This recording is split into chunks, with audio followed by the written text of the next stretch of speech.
This episode of Hot History is brought to you by the brand new film Wuthering Heights. Witness the greatest love story of all time in cinemas from February 12th.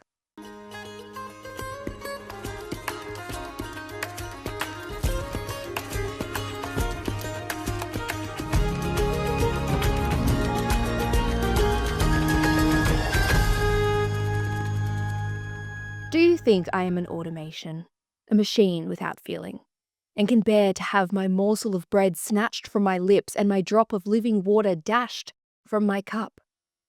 Do you think, because I am poor, obscure, plain, and little, I am soulless and heartless? You think wrong. I have as much soul as you and full as much heart.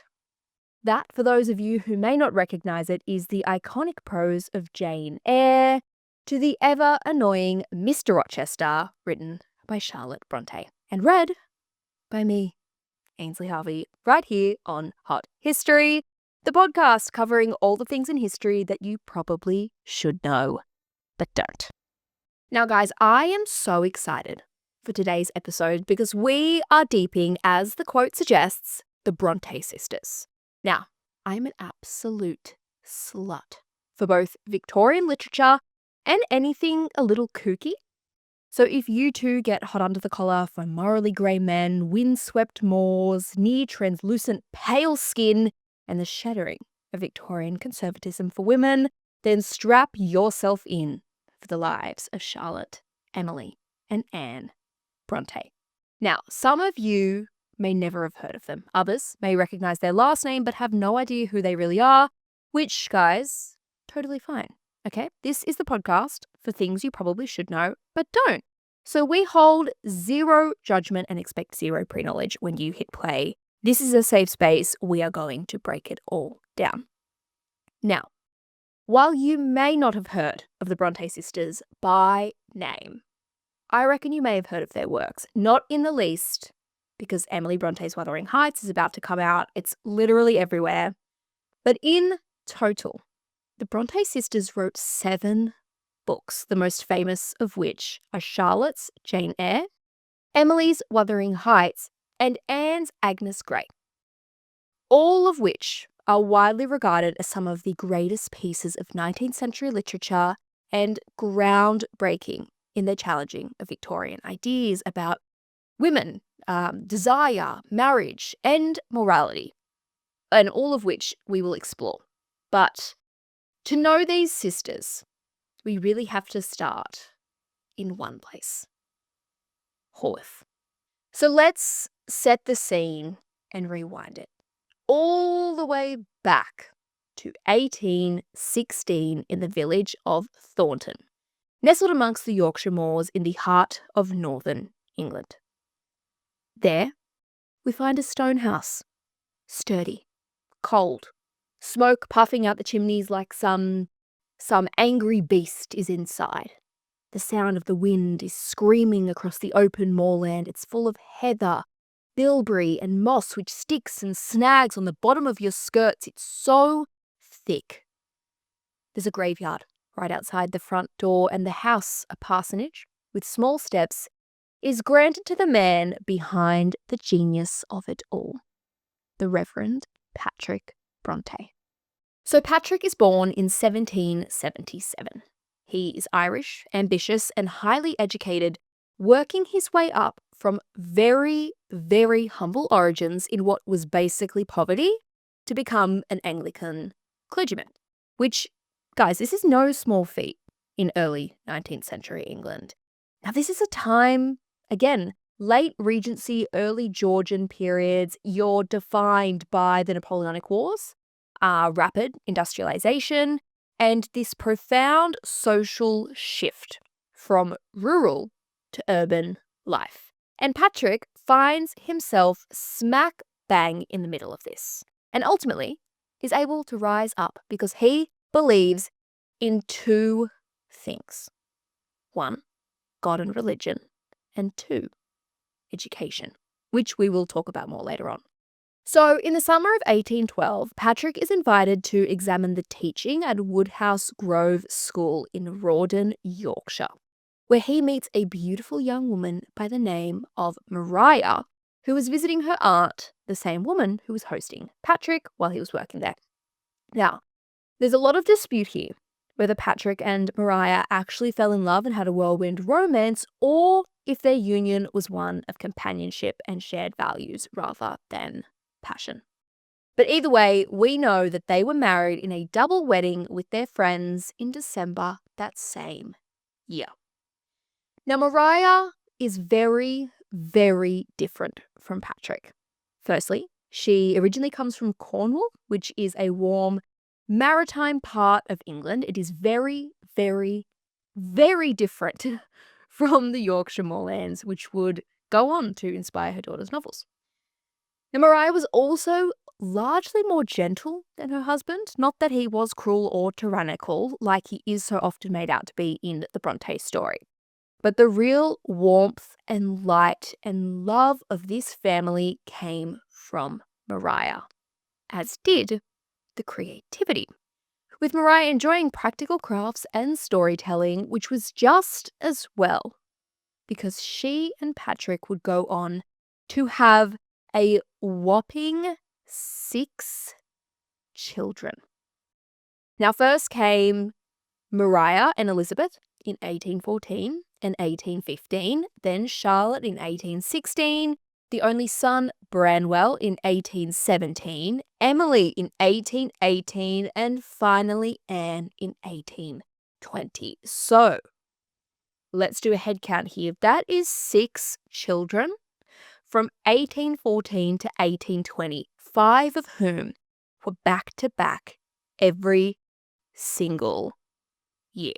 So Mariah was truly a supermum, guys. I mean, I had no children. So the idea of having 6 and 5 of those under 5, that is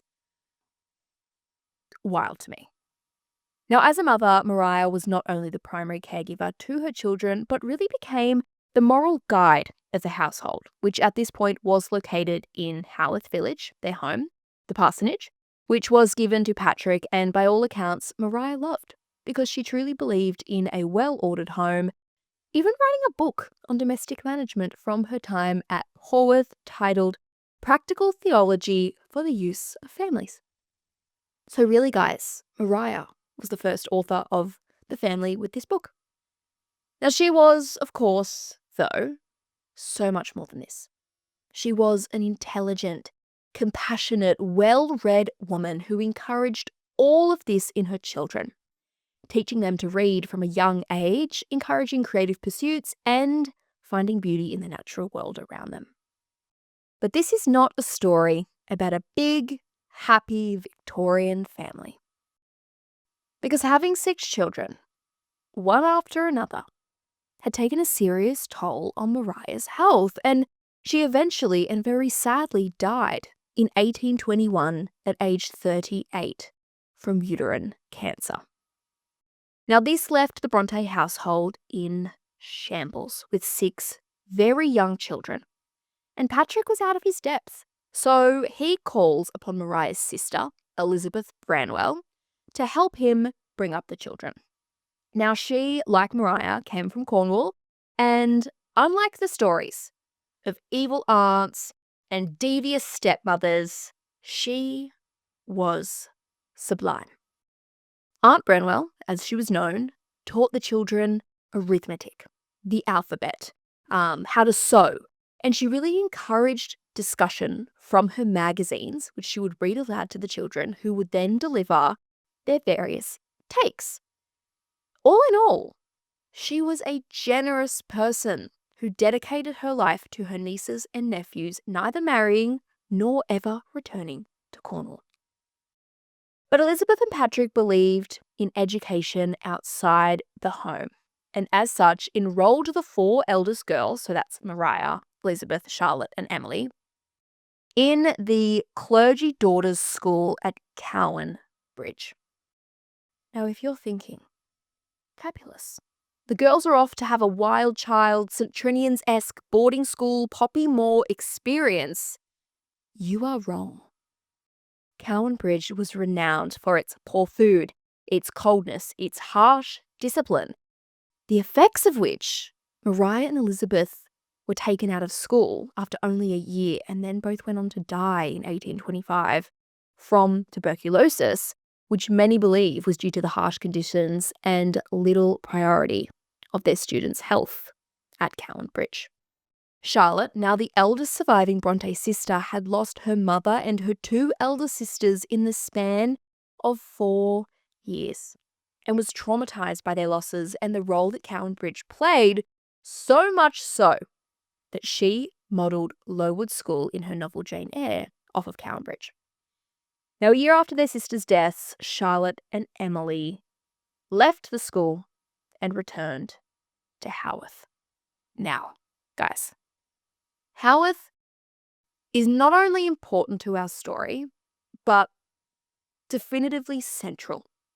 And as I said in the opening, not only because it is the place the family were raised, but for its particular geography. The important thing to know here is that Haworth is nestled in West Yorkshire in northern England, and it sits in what is known as the Pennine Hills. I love how this is like going from hot history to like gorgeous geography or something. But anyway, the Pennine Hills are a long chain of hills that run down the middle of northern England, basically like a backbone. They're not peaks or alpine mountains, but more of like rolling high ground. There's exposed ridges, all of which create moorlands. Now, the moors in every single one of the Brontë stories is truly a character of its own, especially in Wuthering Heights.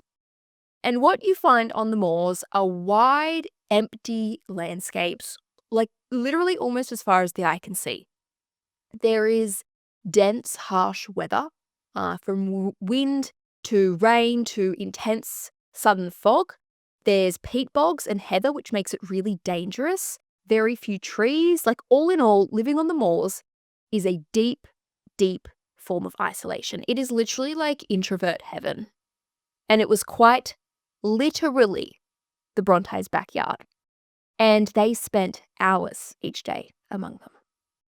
They walked the moors every day in all kinds of weather and learned the paths and geography off by heart. And again, we'll talk about this more when we get to Emily in a little bit. But for now, what we need to know is that the moors are their backyard and really their lives. So coming back from Cowan Bridge to the moors must have been like heaven. But that's certainly not the way they felt about life at Haworth at large. The freedom and vastness of the moors also reflected life in Haworth village, which was isolated, it was industrial, and ultimately just like boring for the young family. And I don't mean bored in the nothing to do, doom scrolling on the For You page for hours and hours sense. It's the isolated, understimulated, nowhere to go sense of boredom, which turns out for the Brontes is the best kind because it went on to fuel their intense imaginations. Now, Charlotte and Branwell in particular really struggled with the confinement and began inventing worlds and stories to pass the time, even making up an entire fictional kingdom, including the imaginary African kingdom of Glasstown and then the Empire of Angria. Emily and Anne, too, created Gondal, an island continent in the North Pacific ruled by a woman.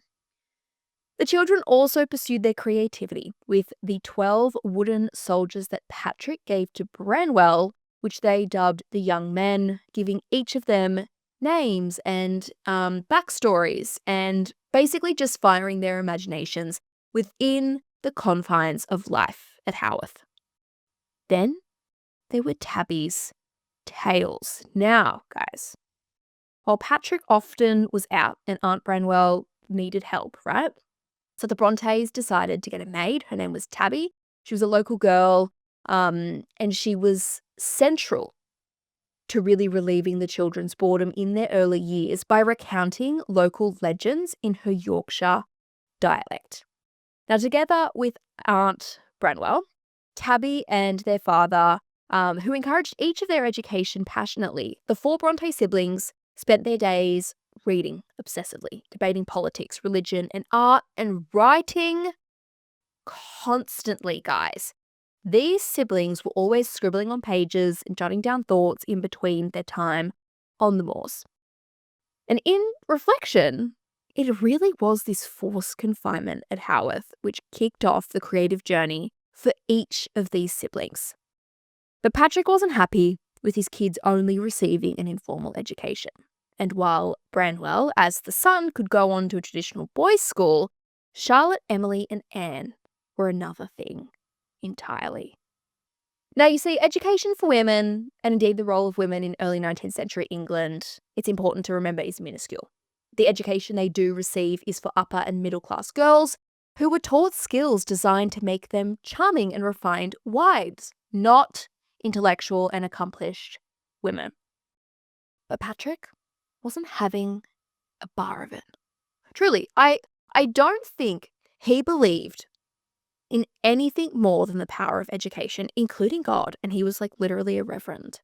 So this was so important to him, and it was entirely revolutionary, not just his view on women's education, but his view on education more broadly has always been a topic of discussions between Brontë fans. According to Patrick, education was not just practical, but morally essential, and he encouraged all of his children to challenge each other and his views, subscribing to newsletters and papers for his children and often egging them on to debate harder. In fact, there's a story, we don't actually know if this is real or not, but I like it, so I'm going to tell it, where Patrick fired a pistol indoors to show his children not to be frightened easily. Whether true or not, it does really seem to capture his attitude towards learning and curiosity, where strength came through exposure, not sheltering. He firmly believed this, and it was this attitude which saw a 14-year-old Charlotte enrolled in the school of Miss Wooler in Roe Head. Right now, the year is 1831. And while Patrick had come up in the world with the beautiful parsonage at Haworth, he was by no means wealthy and could have sent Charlotte to a less expensive school, but refused to compromise on quality. And it paid off, guys. Charlotte was really happy there. She studied well. She made many lifelong friends. She expanded her mind. And 3 years later, she's offered a position as Miss Rowe's assistant. Her new job here encouraged Patrick to send Emily to school there, and Charlotte's salary largely covered part of Emily's tuition. But she did not settle in like Charlotte did. At 17, it was the first time Emily had left Haworth since Cowanbridge. After 3 months, her health seemed to decline, and she had to be taken home to the parsonage, with Anne taking her place and staying on until Christmas of 1837. Now, during this time, I will talk about Branwell for a little, but snooze. Anyway, let's catch up with Branwell. What's he doing? He is a promising art student, and he writes a letter to the Royal Academy of Art in London to present several of his drawings to them. All in all, the Brontë siblings are at this stage shaping up to be like heavily educated, creative young people. But 3 of them were women, and for lack of a fortune, they all reached an age where the options available to them were marriage or work. Which is why Charlotte stayed on at Miss Wooler's school, pursuing her professional career as a teacher. Now, Charlotte had a number of posts as both a teacher and governess, but often found she was charged with the same kind of young woman.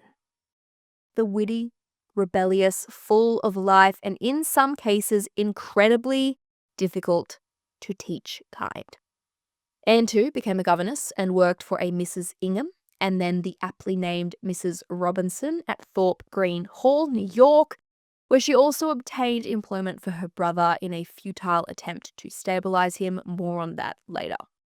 But the reality of life as a governess, at least in the Brontes' case, was volatile. Often not staying long with each family. Their employment sometimes lasted for months or a single season, which really gave Charlotte an idea.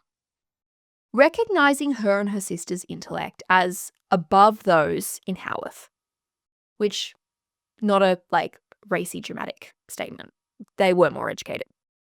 Charlotte thought that they could create a school for young girls in the parsonage where their Sunday school classes took place. As part of their curriculum, French language study would be essential. So Charlotte decided that an international trip to upskill in their foreign languages was essential. Now again, if you're going to learn French, Paris is probably the best destination for you. Again, obvious. But it wasn't picked thanks to the whole situation with the Napoleonic Wars, etc., etc. And instead, Brussels was decided as the best location for the sisters to travel to and begin their international study abroad program. So, in February 1842, Charlotte and Emily, accompanied by their father and sponsored with funds from Aunt Branwell, arrived in Brussels. Once there, they enrolled at Monsieur and Madame Heger's boarding school and showed exceptional intelligence from the get-go. Now, Madame Claire Heger founded and directed the school with her husband, Constantin, and he had the responsibility for the higher French classes, which the Brontë sisters took. And he is very important for us to look at in Charlotte's life, which again we'll get to soon in more detail. I promise. I'm just saying we'll get to it more because it's so juicy. We need to go chronological, guys.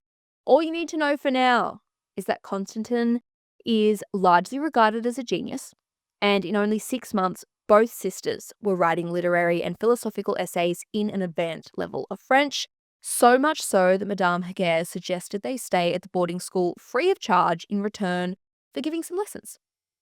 Now, they agree hesitantly and weren't particularly good at it. Not because they lacked the talent, but they really lacked the passion.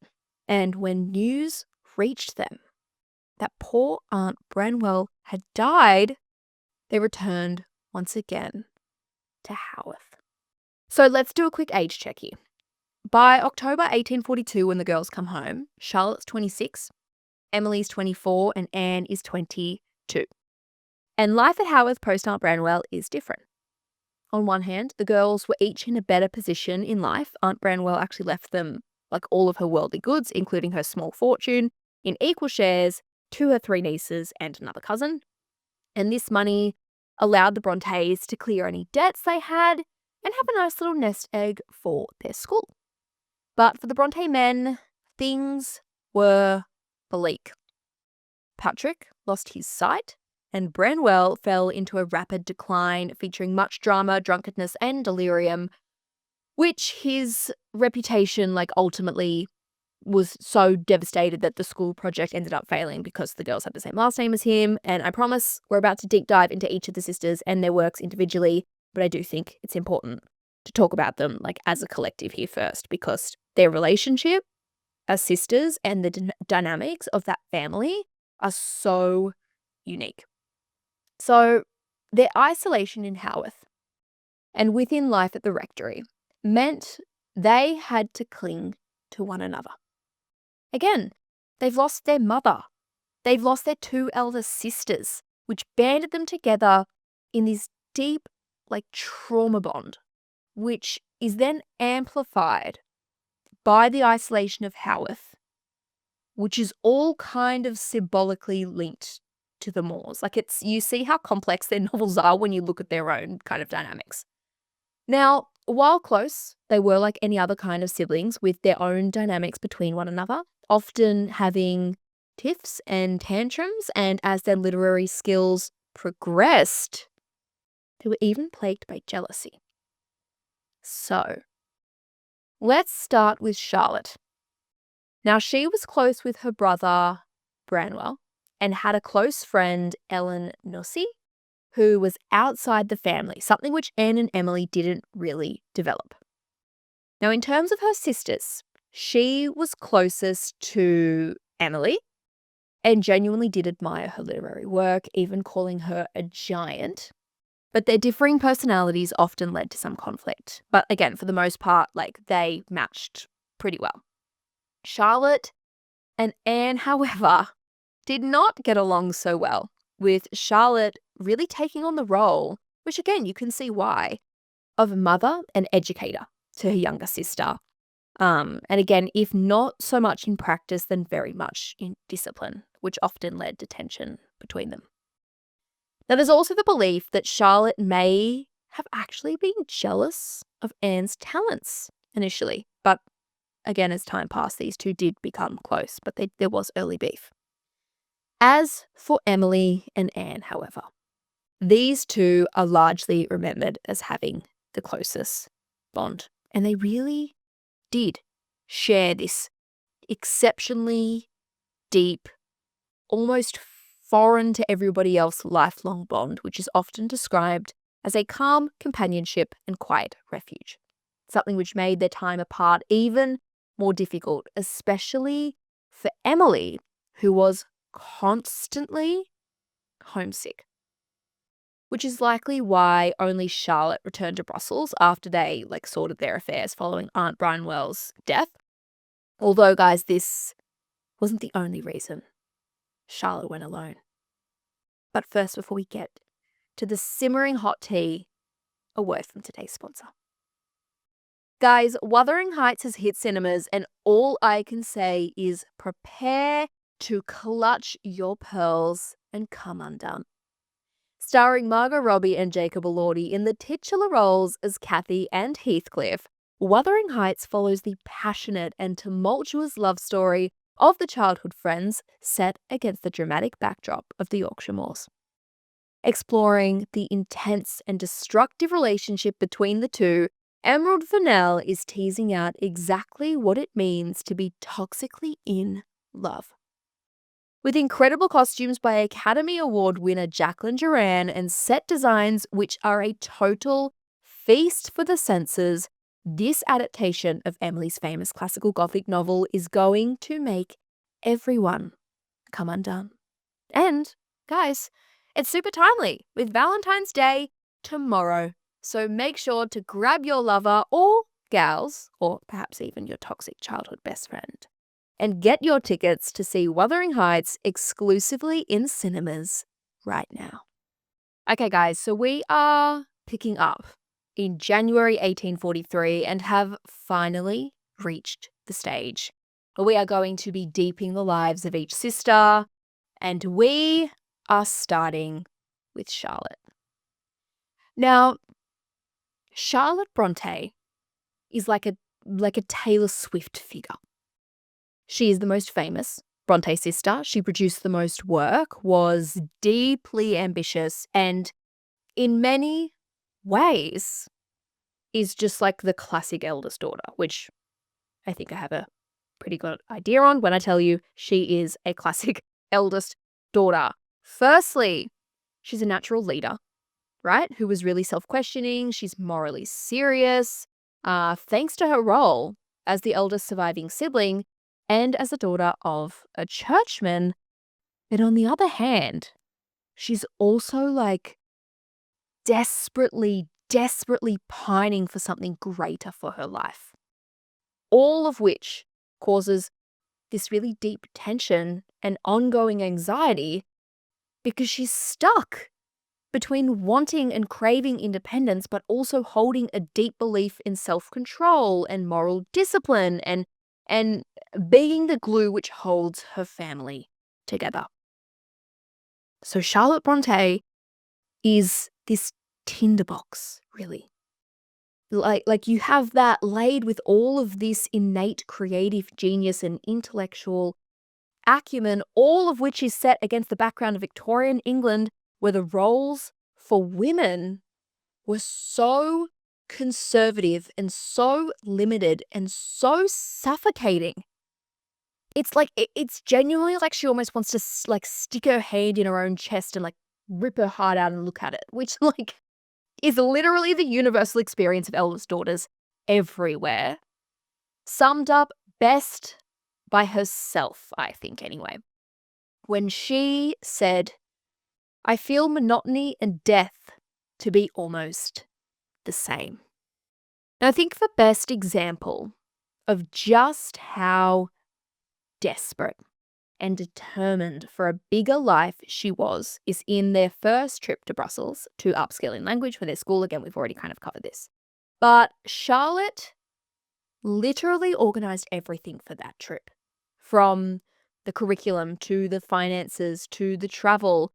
And I love this piece that she wrote to her aunt asking for the money to go. And in here, she says, "If this advantage were allowed us, it would be the making of us for life.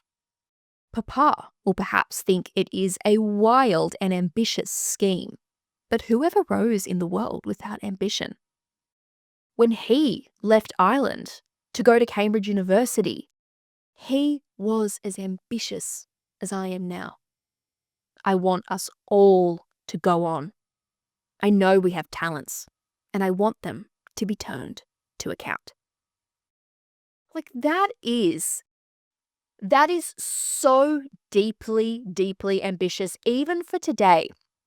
And I think here we just see how truly self-assured she was and how radical, right?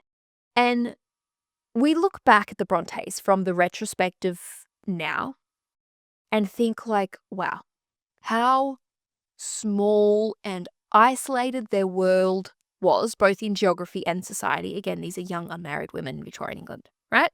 But they were, like, especially Charlotte, but really all of them, but especially Charlotte in this context, right? Groundbreaking.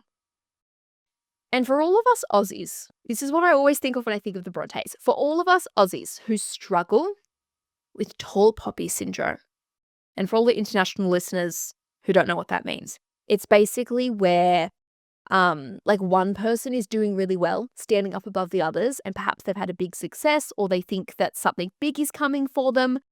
We as a society always try and cut that person down, either back in line with the rest of the poppies, back in line with everyone else, or beneath them, because we think that that ambition is arrogance.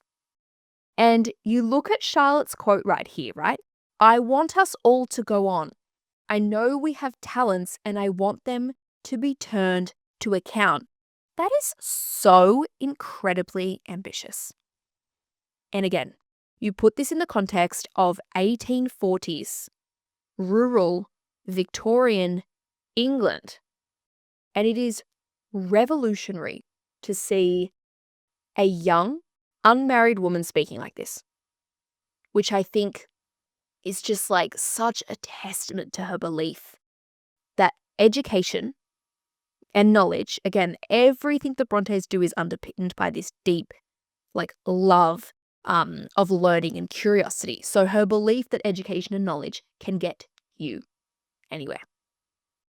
Speaking of which, we know that Charlotte had a sporadic education at different schools, which she then taught at while also doing stints like as a governess. None of this is new. We've already covered this.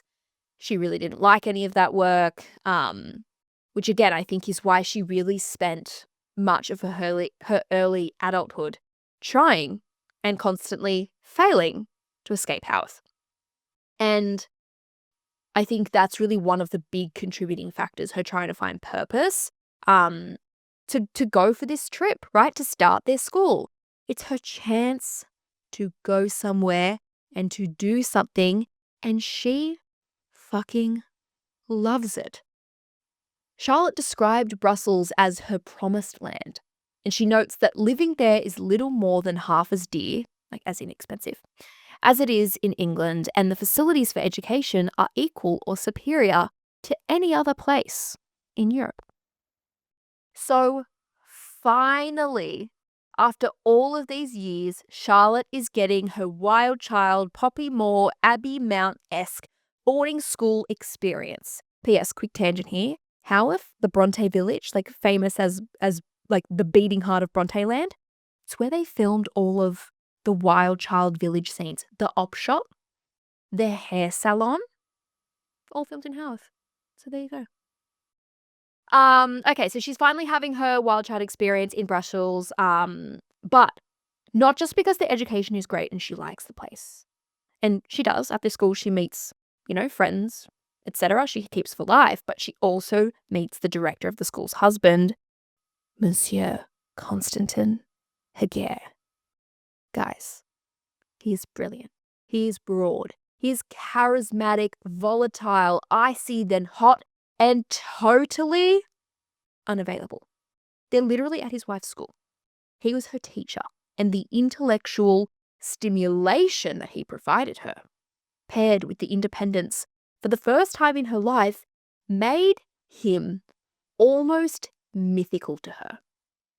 And that intellectual stimulation soon turned emotive for Charlotte, who became obsessed with him. His French classes became the highlight of her week. Her essays reviewed by him became emblazoned with handsome heroes and not-so-subtle declarations of affection.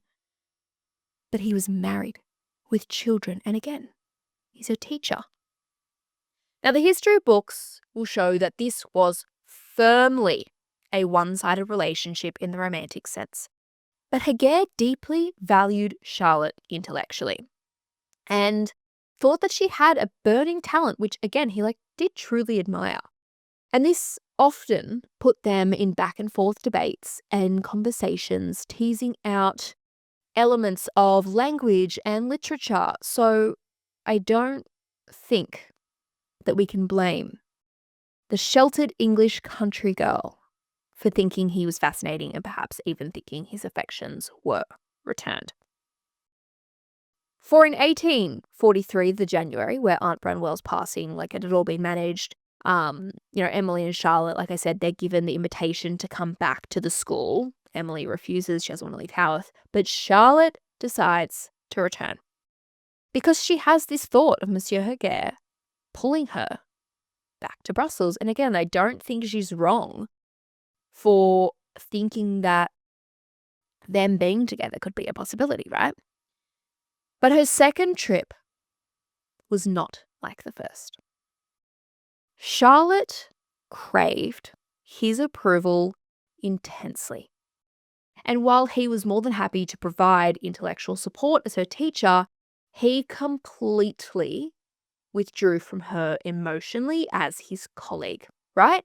This devastated Charlotte.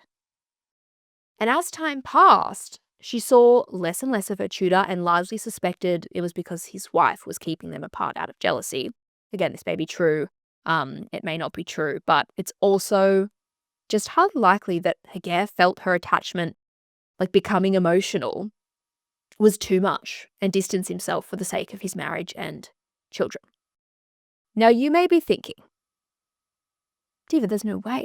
This sounds like a book talk adaptation, a bit Love Hypothesis meets Benedict Bridgerton's Sophie Beck Across the Social Divide style thing.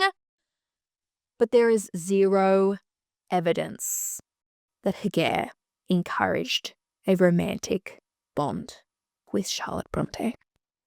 So when Charlotte returned to Haworth at the end of 1843, after doing her teaching stint in Brussels, Babe is heartbroken. She tried to rekindle her relationship with Heger in a series of letters in which she begged for the encouragement he gave her in the early days in Brussels. Now, he was a gentleman, so he did reply occasionally with bracing advice, but she begged him for more letters, and he didn't reply. She grew more and more desperate, lonely, and heartbroken, writing more intensely, even saying, "Day and night I find neither rest nor peace. If I sleep, I am disturbed by tormenting dreams in which I see you." I got the ick. I'm freaked out.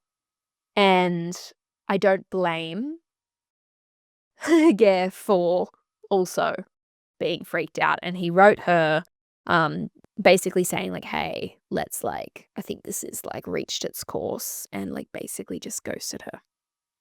Again, whether he was overcome and trying to rid of the evidence, or he just simply got the ick, he completely ripped these letters up.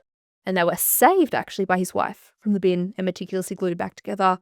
And it wasn't until well on that we actually understood the depth of Charlotte's feelings for him from these letters. But basically, she's heartbroken. She's sending all these texts. He's ghosting her, being like, this is too much, and the situationship ended. Now, Brussels, Hager, the letters, the rejection, the ghosting. It is perhaps the single most important thing to happen to Charlotte Brontë. And I know it's like, seriously, surely the most important thing that's happening to her is not a man, and it's not about him, guys. It's not about him.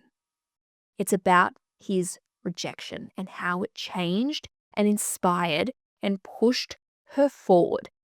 It was really the emotional kick in the bum that she needed to get to fucking work, to lock in. And my God, guys, does she? Because in the midst of her sadness, she begins submitting stories and poems. And while initially knocked back, she would not be discouraged. Again, this is Charlotte Brontë. She is an eldest daughter. Nothing will keep her down. She is determined to make a success of her writing, and fate intervenes, guys. When one day in autumn 1845, she's being a little nosy, and she notices Emily's small notebook lying open in the drawer near her. So what does she do? She's a classic gossip girl. She reads it, and she is dazzled by the beauty of these poems, and it gave her an idea. A joint publication of all three Brontë sisters' works.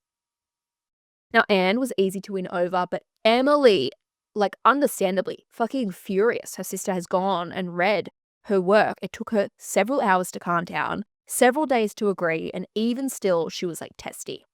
But eventually, Charlotte writes 19 poems, and Anne and Emily write 21. And with their finished collection, Charlotte goes about looking for a publisher. And again, in lieu of her starting a BookTok account and then getting some ludicrous literary deal, she's got to do it the old-fashioned way. So she writes to the directors of one of her favorite magazines, and they tell her to reach out to Aylott and Jones, a small publishing house in London. She reaches out. She goes, guys, I got some hot shit for you. And they go, okay, we'll read it. They read it, they're impressed. They agree to publish the combined works under pseudonyms.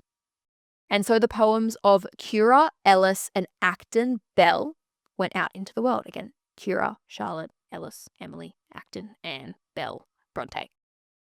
But guys, it was a total flop. It sold 3 copies, one of which was to a man named Frederick Enoch, who loved their work so much he requested an autograph, kind of stalkery back then. But anyway, as such, he obtained the only document carrying the 3 authors' signatures. Imagine what he could have sold it on eBay for today.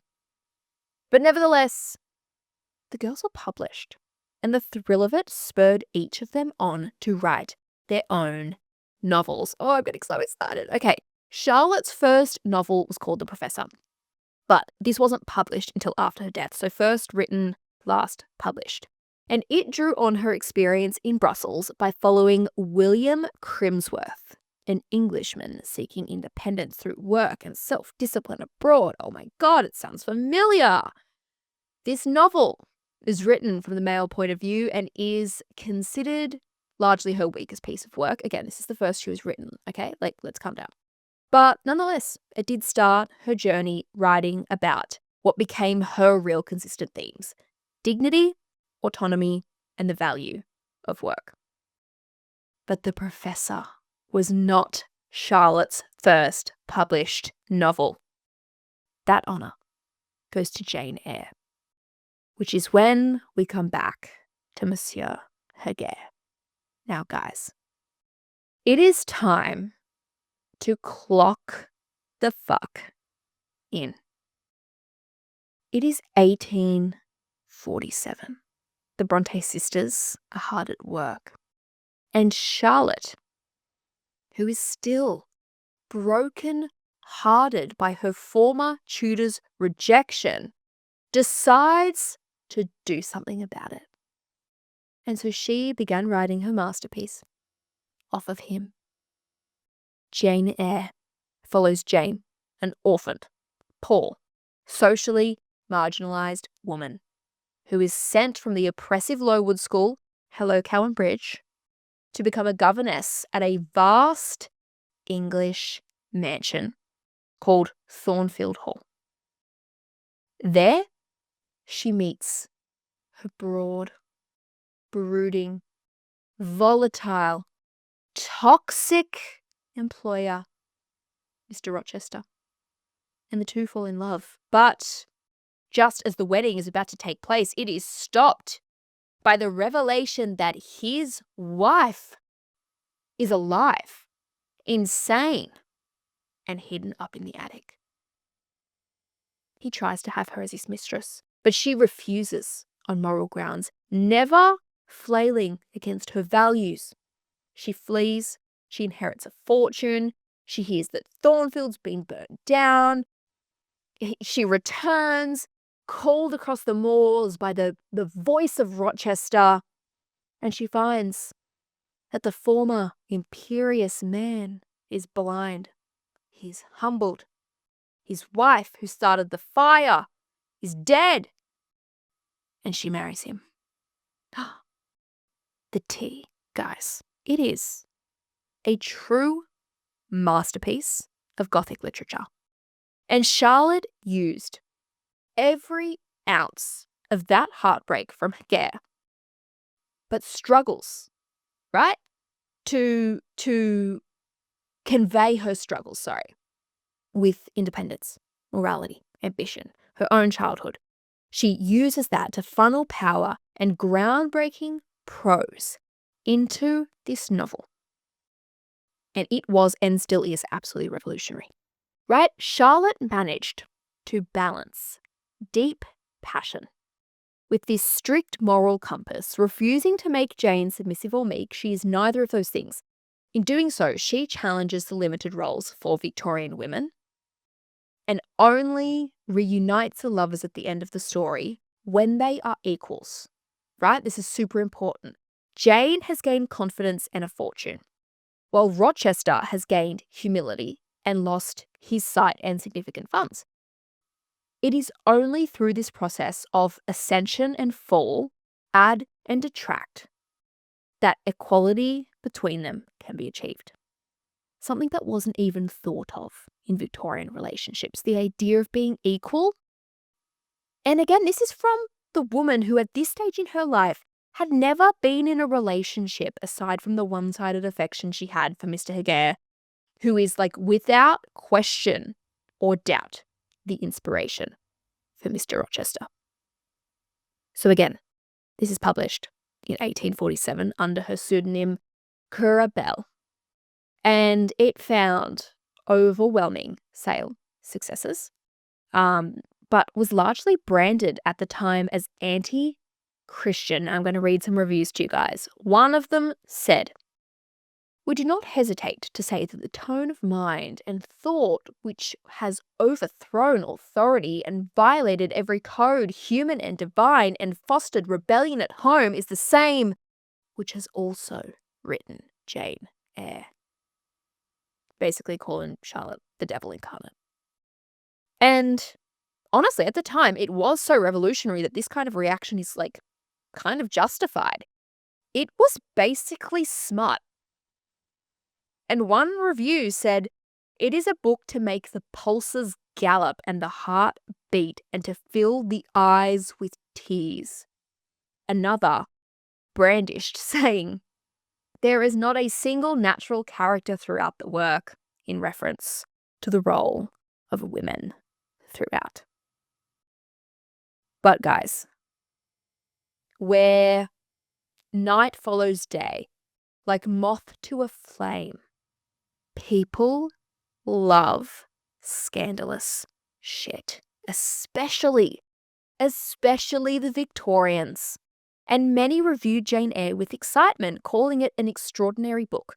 The People's Journal, even said, "The reader never tires, never sleeps." An irresistible energy bears him onward from first to last. The mixed reviews and calls of immorality only made it sell all the more, setting Charlotte up to be one of, if not the most successful authors of the 19th century. At least, probably the most important for women. A little anecdote for you. I always find gorgeously ironic and sublimely funny. She published under her pseudonym, and the book was so racy and scandalous and Victorian smut that the Indicator publication wrote, "We doubt not it will soon cease to be a secret, but on one assertion we are willing to risk our entire critical reputation, that this is, that no woman wrote it." L. L. If only they knew. It was a little Victorian, rural, Haworth-based, eldest daughter sitting up on the moors going, "Love you, bye." And in the years that followed, this spurred Charlotte on. She continued to write. She wrote the most of her sisters. So she wrote Shirley in 1849, which was set during industrial unrest in Yorkshire, following two contrasting female characters, often interpreted as Charlotte and Emily. Then she wrote Villette in 1853, which follows the female protagonist as she travels from England to the fictional city of Villette to teach at a girls' school where she is drawn into adventures and romance. Spoiler alert, guys. It's Brussels. Now we're going to put a pin in Charlotte and talk instead about Emily Brontë. Emily is one of the most fascinating, elusive writers that she's almost a character. If Charlotte is Hermione Granger, Emily is a mix between Luna Lovegood and Snape, right? She's a naturalist. She's a little kooky. She loves her own company. She's very much in her own head. She's deeply introverted and genuinely withers away when she is removed from Haworth and the moors. Nearly every single time she leaves home, she falls ill or depressed or just becomes a complete and total shell of herself, to the point where her very soul and heart and mind and spirit come from the moors. She is so innately tied to her environment that the moors themselves become a character in her work. This is true for all the sisters, but no one feels this as deeply as Emily. So she's very different from Charlotte, right? She craves recognition and wider experience. Emily is on the total other end of the spectrum and actually shows a deep and consistent resistance to life beyond her world. Now, we know she had a similar education to her sisters, but where they went out and got jobs as governesses, Emily tried and failed. She hated being away. She found the work of a governess to be taxing and lacked any real passion for it. So she tried teaching in a more professional sense, but again, couldn't be away from her home and the moors for long, stating later on her final teaching position that "I would have died if I had not been allowed home." Now, this surprises me and probably surprises you too, that she agreed to go with Charlotte to Brussels in 1842. But Diva, this isn't just away from Haworth, that's away from England.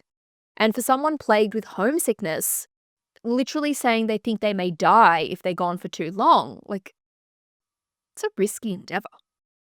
But still, I think Emily realized the opportunity for her education, which again she valued just as much as Charlotte, but where her sister tried really hard to be accepted and pleasant, Emily did neither. She didn't give a fuck. Yeah, she was described as monosyllabic for her lack of conversation. She was mocked by the other students for her refusal to adopt Belgian fashions, with a fellow student recording, I simply disliked her from the first, her tallish, ungainly, ill-dressed figure. Always answered our jokes with, "I wish to be as God made me." I imagine that's pretty frustrating when you're trying to bully someone and they're like, "I don't give a fuck, whatever, that's how I am." And that is Emily Brontë in a nutshell, right? She is totally self-assured. She is totally insular. And she is entirely unbothered by people. She was really just there to learn, right? And my God, she did that.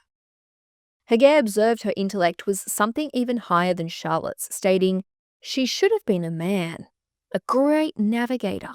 Her powerful reason would have deduced new spheres of discovery from the knowledge of the old." Well, Haguet, thank God she wasn't a man. And as a man, please inform us all what we remember you for. Nothing. So, we're glad that she's a woman, thank you. Now, in Brussels, Emily, like Charlotte, mastered French. She wrote compelling essays, she developed her German, and she actually became a really competent pianist and a not so competent teacher. One family even saying they disliked her immensely. But guys, while she was here, she did manage to make one friend in a 16-year-old student who she gifted a signed drawing and wrote letters to later in her life. So she made one friend in this world outside her family. Love that for her. Now, as we know, Aunt Brianwell died and they returned to Haworth. And Emily joined Charlotte in trying to open their school. Again, this failed. Thanks a lot, Branwell. You're such a dick. And to be honest, given the job that she did in Brussels, I'm not really sure this was a bad thing. These women were not meant to be teachers. During this time, Emily refused to be idle, though. She wrote prolifically, from poems to prose. She was constantly scratching down ideas after her long days on the moors. And as we know, Charlotte found her book and they all decided to publish the poems, with Emily acting as Elliot Bell, right? We know all of this. But while the poems were being written, she's working on something else. Her only novel, Wuthering Heights. That's right, Charlotte wrote 4. And, spoiler alert, wrote 2.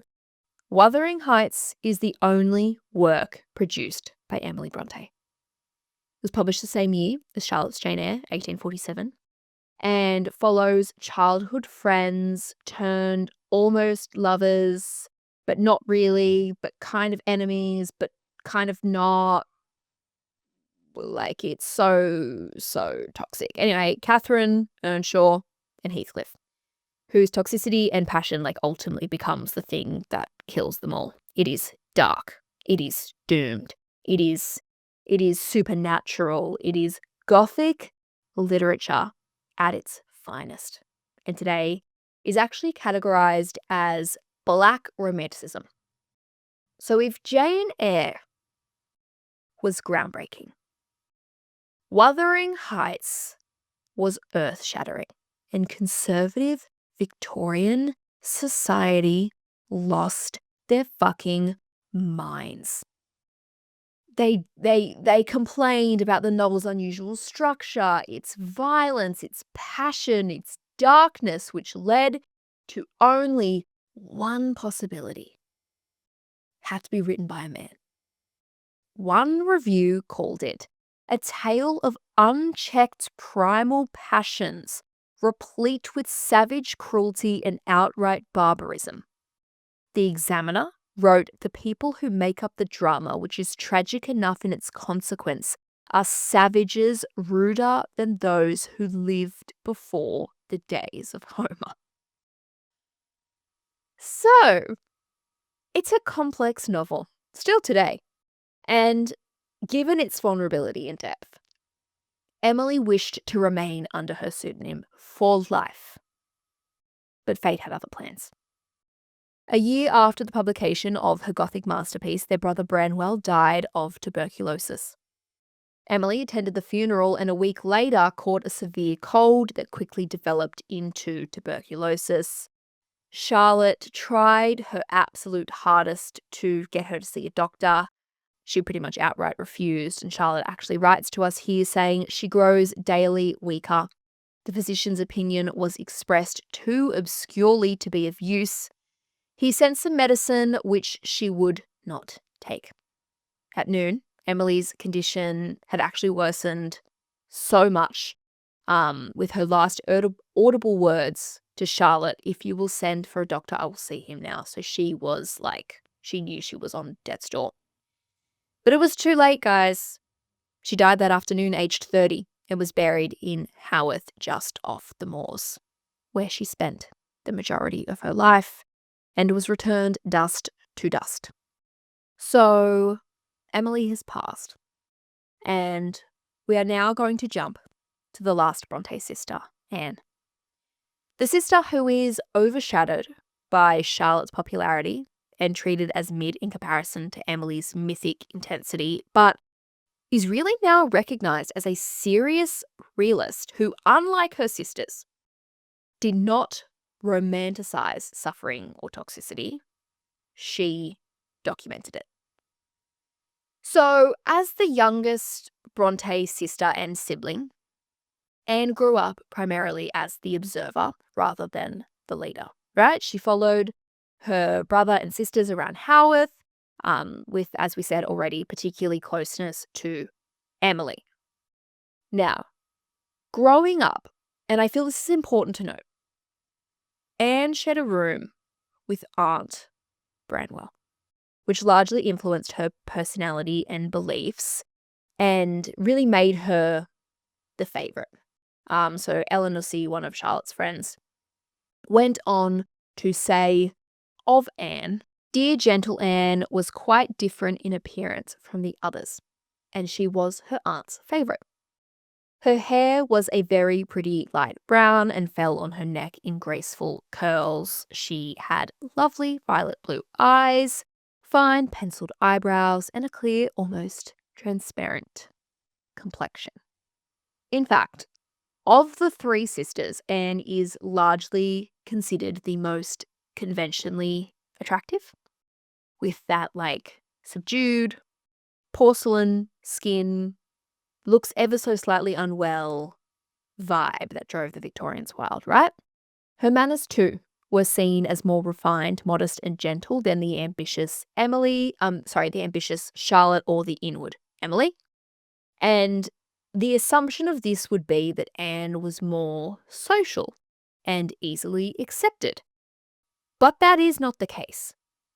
When Charlotte was teaching at Roe Head and Emily came as a student but didn't like it, she missed the moors, she went home, blah, blah, blah, Anne took her place, leaving Haworth for the very first time at 15 years old. So all four of her elder sisters who went to Cowan Bridge, right, left, and then Emily and Charlotte went to Roe Head. But the first time Anne ever leaves Haworth, she's 15. And when she arrived, she didn't make a lot of friends. And instead, much like Emily, really just focused on her education. Perhaps that was the real thing, the close bond between them, right? They felt satisfied in each other, having each other for life. They didn't need anybody else. But she did stay at this school for 2 years, returning home only during the Christmas and summer holidays, and eventually returning permanently after briefly falling ill. Now, when she recovered, she was 19, was really fit with the skills to become a teacher, and with no desires to marry and not wanting to work at the school, she found work in April 1839 as a governess. She disliked it and was let go after 9 months, returning to Haworth, where she met her father's new curate, William Waitman. Now, guys, William was 25. He is handsome, popular, and had an outgoing and flirtatious personality, so much so that upon learning that none of the Brontë sisters had ever received a Valentine's card, God dash it, can you imagine? he wrote cards and poems to all three of them. It has largely been suggested that Anne fell in love with young William, who, R.I.P., suddenly died of cholera in 1842, with a poem she wrote to him detailing, "I will mourn thee, lovely one." Now, we don't actually know if there was a romantic connection between these two, but I like the idea of this, like, golden retriever energy, beautiful man for the young, like, inward, subdued Anne. Cute. Someone, like, write a cute book on it, please. But Anne couldn't stay at Haworth, so she found another role as a governess, this time at Thorpe Green Hall for the Robinson family. Now, we did briefly mention this, and we're going to get into it a bit more because there is some serious tea that goes down here. So she had 4 charges under her here, who all became lifelong friends, and she enjoyed her work, travelling with the family to Scarborough, which she loved. They were good to her, and she is the only Brontë sister who made a success of her work as a governess. But when she stuck her neck out for her brother, again, Branwell, yuck, why are you ruining everything? Things went downhill. So, the thing about Branwell, we're talking about him again. He hit some troubles, and the Robinsons' youngest son, who was under Anne's kind of charge, was getting too old. And so she arranged for Branwell to be his tutor. It was all going okay, guys, for about 2.5 years. Things were fine. Everybody was learning, living harmoniously, until Branwell's behaviour grew increasingly erratic, and he fell in love with his employer's wife, aptly named Mrs. Robinson. Anne resigned upon discovering this with no explanation, and Branwell was eventually dismissed soon after, which is why the Brontë sisters were back in Haworth in 1845 to publish their poems. Again, Anne is Acton Bell, and her time at Thorpe Green Hall went on to inspire something else in her. Her first novel, also again published in 1847, the big year for the Brontes. You had Charlotte's Jane Eyre, Emily's Wuthering Heights. We also had Anne's Agnes Grey. And it really is an autobiographical novel, which follows a clergyman's daughter who became a governess to support her family after financial ruin. That's obviously not fact, but, like, again, you get the point. In her post, Agnes Grey faces harsh, cruel treatment from wealthy, neglectful employers and unruly children, highlighting the miserable life of Victorian governesses. Again, not necessarily her experience as such, but leaning on her observations of how this could be the case. In the end, Agnes Grey perseveres with dignity, eventually finding love with a kind curate, Mr. Weston. Could this be her dream with Mr. Wakeman, the lovely one she spoke of?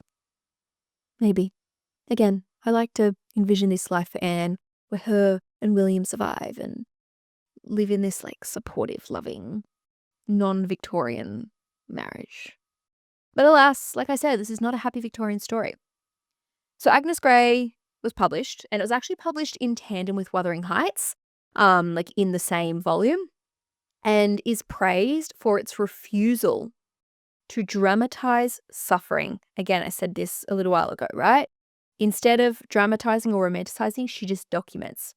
So instead of presenting suffering as a normal, normalized injustice, endured quietly by countless women to make comment on the realities of life for women in Victorian society. She doesn't dramatize this. She just shows it as fact.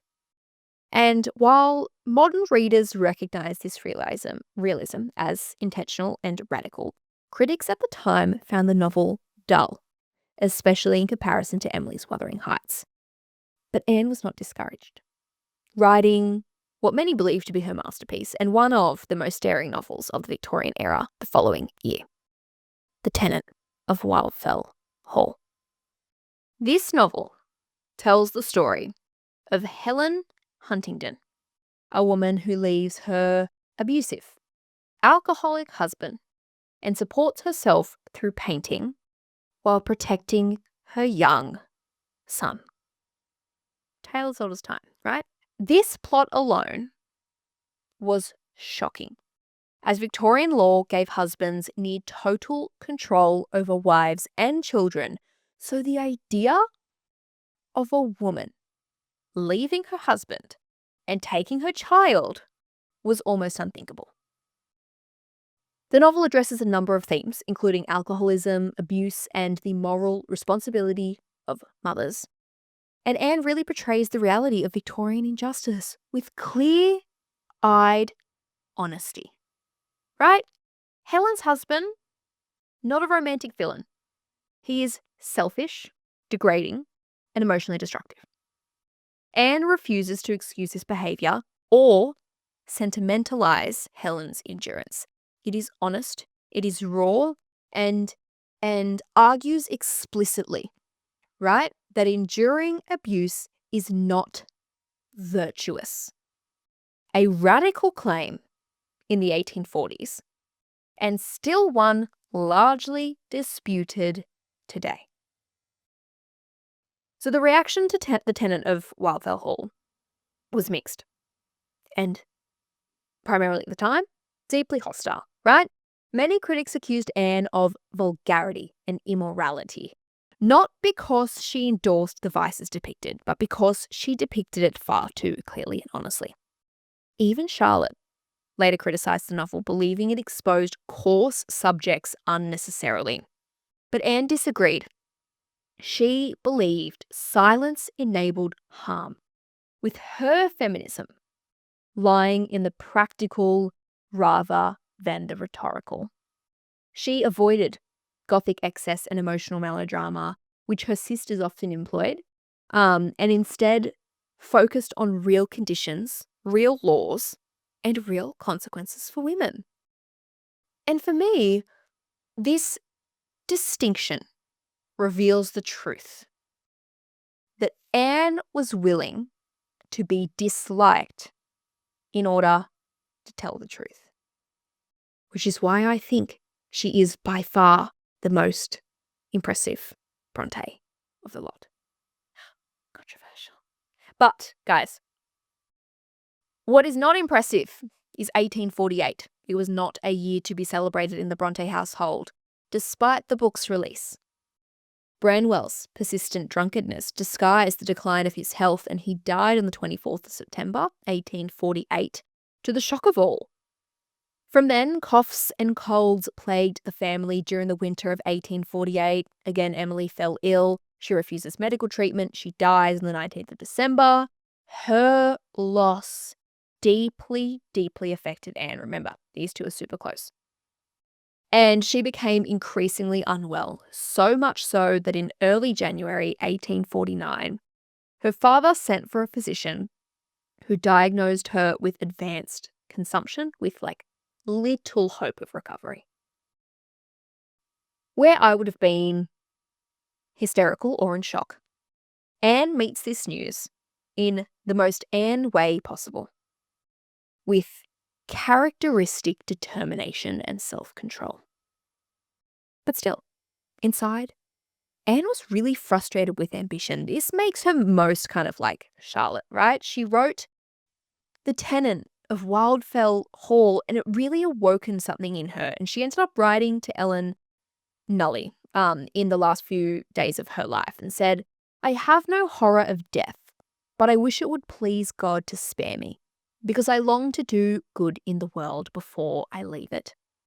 I have many schemes in my head for future practice, humble and limited indeed, but still, I should not like them all to come to nothing, and myself to have lived to so little purpose." So unlike Emily, Anne took all the recommended medicines and followed the advice she was given until her eventual death in May, aged 29. Which leaves us with only one surviving Brontë, Charlotte. She was 33 years old, with only her father left in the world. But this really spurred her on. Again, she wrote Shirley and Villette as well, as beginning to move in more kind of exalted social circles, unlike Emily and Anne, who, again, they died so young, but they were entirely opposed to their real identities being known. Charlotte, however, discreetly revealed herself to her publisher and friends as the author of Jane Eyre. Why wouldn't you? Like, imagine everybody's talking about it, you're a huge success, a massive topic of conversation. People love what you've written, this glorious piece of work, as if you wouldn't want the credit, right?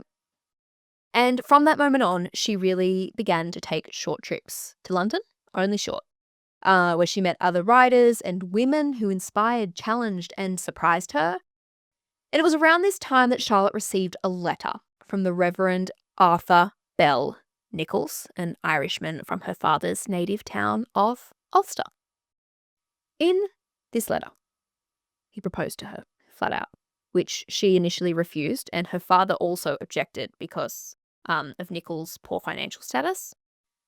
But by 1854, she's lost everyone, right? And she accepted his proposal, and they got married, much to the dismay of Patrick, who intended to walk her down the aisle but changed his mind at the last minute and could not. At this point in her life, Charlotte was happy. She was married. She enjoyed her honeymoon. She enjoyed her new husband. She fell pregnant. Shortly after, her health declined rapidly. It's so sad. And according to doctors, she was subject to sensations of perpetual nausea and ever-recurring faintness. Basically, she just grew weaker and weaker as her pregnancy progressed, which was highly risky anyway. Like, she was almost 39 years old back in 1854. And she fought on as hard as she could for as long as she could until her body just gave out, with her and her unborn child dying 3 weeks before her 39th birthday. She was buried in the family's vault in Haworth, reunited with her famed sisters, sadly in death. So, a lot to take in here, guys. These are 3 extraordinary women, like really, truly extraordinary, who delivered 7 novels in almost no time. Charlotte and Emily both dying before 30, and all of them making a permanent impact on not only 19th century society, but the world at large. I think the great irony of the Brontes is not only that their works were so scandalous and bold that Victorian men believed they simply couldn't have been produced by women, but the very understanding, right? And it is revolutionary that these 3 isolated, rural, poor Victorian women had about the state of patriarchy in Victorian society and how their comments on this called it out. But they still understood the impact would not be in their own time. My favourite Bronte quote is from Charlotte, who said, "Women read men more truly than men read women.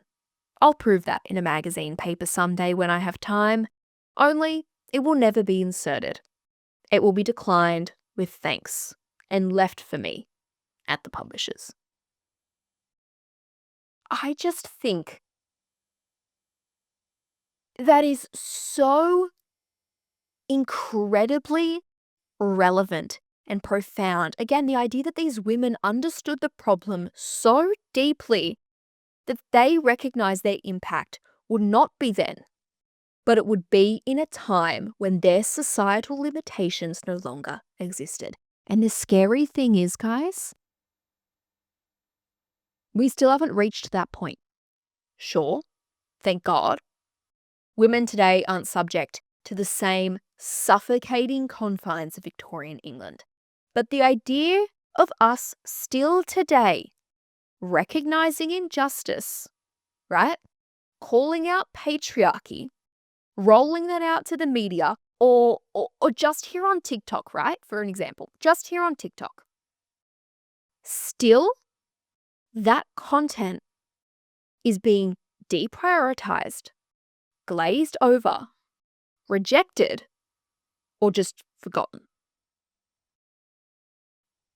It is so real and makes these, again, poor, rural, isolated Victorian women so incredibly revolutionary and modern.